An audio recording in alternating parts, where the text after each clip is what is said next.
நான் நேரெதிராளன். அதிகாரம் செய்யறவங்களும் ஆதிக்க சக்திகளும் மட்டும்தான் கோட் சூட்லாம் போடணுமா என்ன? அப்பெல்லாம் எதுவுமே கிடையாது.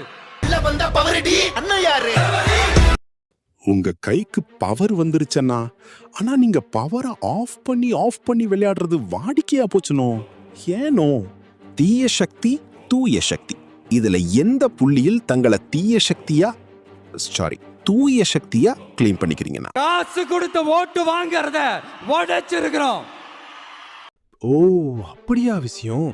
ஃபர்ஸ்ட் மெயின் ரீசன் வந்து நம்ம சேலம் மேற்கு அவர் வந்து ஆல்மோஸ்ட் எல்லா இடத்துலையுமே வந்து 100% அமௌண்ட்டு கொடுத்தார். 2000 அமௌண்ட்டை கொடுத்தார். அதனாலேயே நமக்கு வந்து கடைசி 2 நாள் டோட்டலாக டேமேஜ் ஆச்சு. நம்ம ஒர்க் பண்ண விஷயம் மட்டும் சரி.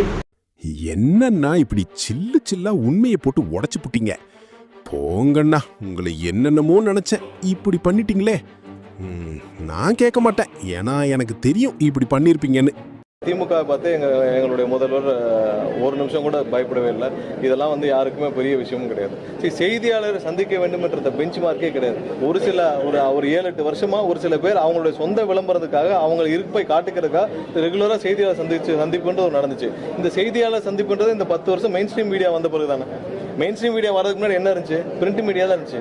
பிரிண்ட் மீடியா இருந்த காலங்கள் என்ன இருக்கு? என்ன பிரஸ் ரிலீஸ் போகுமோ அதான் போகும். இந்த செய்தியாளர் சந்திப்புன்றது ஒரு 7-8 வருஷமா ஒரு சில பேர் வந்து அவங்களோட இருப்பை காட்டிக்கிறது.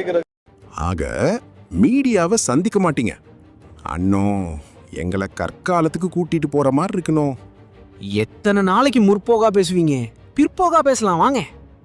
என்னிடம் வராதீர்கள் தம்பி, தீயில் பொரித்து சாப்பிட்டு விடுவேன். ஜனநாயகத்தின் 4வது தூண் மீடியா. அதனால என்ன சொல்ல வர? ஜனநாயகத்தின் குரல் வலையை நெரிக்கும் ஜனநாயகன். எப்படி இருக்கு?